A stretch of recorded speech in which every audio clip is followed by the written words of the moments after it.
Manajemen Persib Bandung akan kembali mengaktifkan klausul transfer pemain yang kemarin sempat tertunda dan posisinya sebagai penyerang loh Bobotoh. Mari kita bahas dari sudut pandang penikmat sepak bola, bukan pengamat sepak bola. Dari Sabang sampai Merauke, kita bersaudara. Bobotoh, salam dunia dimanapun kalian berada. Seperti biasa, saya doakan terlebih dahulu mudah-mudahan Bobotoh semua selalu diberikan kesehatan dan juga diberikan kelancaran dalam mencari rezeki yang halalan dan thayyiban. Amin ya Allah ya Rabbal Alamin.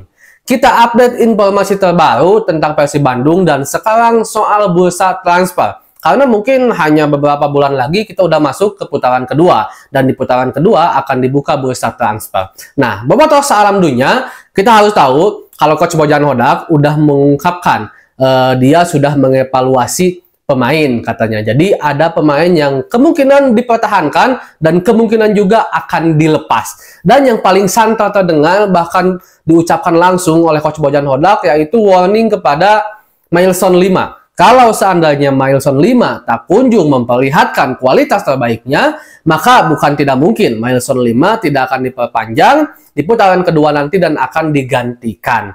Dan ada evaluasi lain di mana sempat kena evaluasi itu Ferdiansyah ya. Saya juga udah bahas di konten sebelumnya. Ferdiansyah kena evaluasi dari Coach Bojan Hodak dan itu adalah salah satu alasan kenapa Persib Bandung sekarang mengorbitkan pemain dari Akademi Persib yang memang berposisi sebagai penyerang khususnya winger, yaitu Zulkifli gitu kan. Dan juga ada evaluasi kepada David da Silva. David da Silva itu bukan berarti bakal dikeluarin ya Bobotoh. Maksud saya evaluasi itu kalau seandainya David memang belum bisa tampil dengan sangat sempurna 90 menit kepada Persib Bandung, kemungkinan Persib akan membawa satu penyerang di di putaran kedua nanti. Bahkan ini udah keluar dari mulut manajemen ya Bobotoh. Cuman si satu pemain ini berposisi sebagai penyerang. Itu udah pasti. Pemainnya yang mana? Nah ini yang akan kita berusaha kulik dan mungkin update setiap saat ya Bobotoh. Karena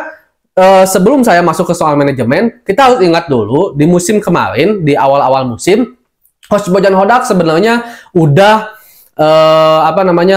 ada 3 pemain asing penyerang yang sempat ditolak katanya oleh Coach Bojan Hodak. Dan kemungkinan saja bisa saja Coach Bojan sekarang kembali menghubungi 3 pemain itu yang katanya kualitasnya cukup bagus. Dan mungkin sekarang dengan dana yang udah cukup segar. Dengan Persib Bandung kan kemarin-kemarin keuangannya yang kurang cukup sehingga si 3 pemain ini kembali menolak Persib Bandung. Nah, ada juga sebenarnya nama Sadil Ramdhani. Nah, Sadil Ramdhani ini sempat santer terdengar akan segera bergabung dengan Persib Bandung. Bahkan Pak Adit sempat mengucapkan kalau akan ada pemain yang bergabung katanya dengan Persib. Walaupun Persib sudah launching pemain dan baju waktu itu, tapi tidak mengatakan nama Sadil Ramdhani. Waktu berselang ke depan ternyata tak kunjung dikenalkan, tak kunjung ada pemain yang masuk. Akhirnya muncul lagi lah kata-kata dari Bojan Hodak. Bisa saja ada pemain tapi bukan sekarang katanya waktu itu ya, karena Bojan Hodak menganggap pemain yang sekarang udah komplit dan udah cukup lah gitu kan, udah benar-benar gemuk dan setiap posisi udah memiliki pelapis-pelapisnya yang bagus kata Coach Bojan Hodak. Bisa saja nambah pemain tapi nanti di bulan Desember. Bahkan Bojan Hodak mengucapkan itu tuh ketika sedang membahas Sadil Ramdhani. Nah, pemain yang akan diboyong oleh atau diaktifkan kembali transfernya oleh Persib Bandung ini bisa saja pemain baru yang justru sekarang tidak tersentuh radarnya, bisa saja juga satu di antara 3 pemain yang gagal diboyong oleh Bojan Hodak dan bisa juga Sadil Ramdhani yang diambil. Karena memang evaluasi terbesar saat ini yang tertuju adalah di lini serang, yaitu kepada Mailson 5 dan juga David da Silva. Soal David da Silva, Bobotoh, David mau sembuh ataupun tidak, setahu saya informasi tentang pengaktifan bursa transfer satu pemain ini, tetap Persib akan memboyong satu pemain seorang penyerang. Apakah sayap ataukah nomor 9, saya belum tahu soal itu. Bisikannya belum ada ya soal itu. Tetapi soal satu pemain ini bisa dibilang hampir dipastikan, walaupun saya juga tetap selalu simpan Bobotoh beberapa persen untuk kemungkinan-kemungkinan yang tidak terjadi. Nah, cuman jika seandainya kita boleh sekarang mendiskusikan apa yang disampaikan oleh manajemen, Persib kemungkinan tetap akan membawa pemain untuk putaran kedua.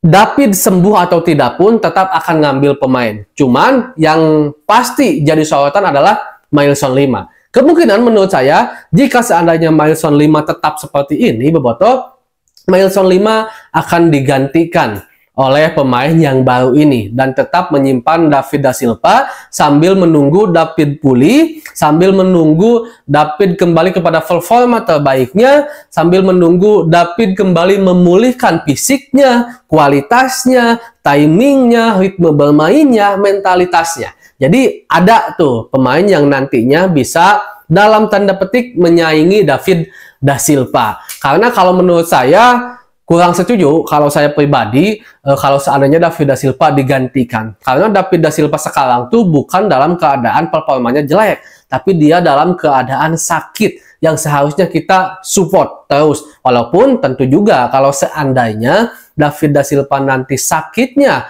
keterusan, sakitnya menimbulkan cedera yang panjang, sakitnya cukup agak parah, bisa jadi David da Silva akhirnya diputus kontrak oleh Persib Bandung atau kontraknya tidak diperpanjang. Tapi selama David da Silva masih dalam keadaan sakit yang normal, masih dalam keadaan bisa kembali pulih, saya orang yang paling pertama mengatakan David da Silva harus dipertahankan. Karena bukan tanpa alasan. Kalau menurut saya pribadi, walaupun sekarang banyak sekali suara-suara yang mengatakan David harus diganti. Dia sudah tua, dia sudah habis, dia sudah sakit-sakitan, termakan oleh umur. Tapi kalau seandainya kita boleh lihat dan bandingkan bagaimana performa David da Silva ketika dia masih sehat, bagi saya pemain muda yang sedang ada pada masa kejayaan atau umur kejayaannya pun belum ada yang sebaik David da Silva. Jadi umur itu hanyalah angka untuk David da Silva. Karena sprintnya masih bagus loh. Timingnya masih bagus, headingannya, tendangannya, kekuatannya. David itu masih sangat luar biasa. Dan itu alasan saya kenapa David da Silva harus masih dipertahankan. Terlepas Persib nanti ngambil satu pemain yang dimaksud. Karena bisa tuh nantinya kan kita di otak-atik entah diduetkan dengan David atau juga si pemain ini silang-silang bermain dengan David da Silva atau juga dengan Ciro Alves, kan bisa juga. Dengan seperti itu jelas skuad kedalaman Persib Bandung bisa menjadi lebih tebal. Cuman kalau menurut saya pribadi sepertinya David akan tetap dipertahankan dan Mailson 5 akan digantikan oleh pemain asing yang ini atau juga pemain lokal seperti Sadil Ramdhani kalau seandainya Sadil. Karena udah ada ucapan juga dari manajemen, David mau sembuh ataupun tidak, Persib Bandung kemungkinan besar tetap akan memboyong satu penyerang di putaran kedua. Tinggal itu tuh, kalau penyerangnya itu lokal berarti Mailson 5 bisa dibilang masih selamat. Tapi kalau seandainya pemain itu adalah pemain asing, ya otomatis harus ada satu pemain yang keluar. Dan yang paling kemungkinan saat ini besarnya dia bisa keluar adalah Mailson 5, bukan David da Silva. Karena David da Silva sekali lagi dia masih dalam keadaan sakit, bukan performanya jelek. Dan ini sebenarnya tugas kita selaku bobotoh untuk mendukung David da Silva agar dia kembali kepada performa terbaiknya, agar dia kembali sehat, agar mentalnya dia juga kembali gitu kan. Karena saya udah bahas di konten saya sebelumnya tadi, kalau David da Silva cukup kecewa dengan banyaknya suara-suara yang mengatakan kalau David da Silva harus hengkang, David da Silva harus digantikan oleh yang lain, David da Silva sudah tua, dia sudah habis, dia sudah sakit-sakitan. Dan suara-suara ini nyampe ke David da Silva sehingga David da Silva bereaksi, saya sudah tua dan sakit katanya, jadi ambil saja yang lain. Aduh, nyeri hati pisan pasti David dah. Tapi mudah-mudahan aja David juga sadar kalau itu hanyalah suara-suara kecil dari beberapa, ya bisa kita bilang oknum lah ya, oknum supporter Persib. Karena sesungguhnya supporter Persib Bandung itu selalu mendukung Persibnya, selalu mendukung pemainnya dalam keadaan apapun. Segitu dulu untuk pembahasan hari ini. Bobotoh salam dunia. Assalamualaikum.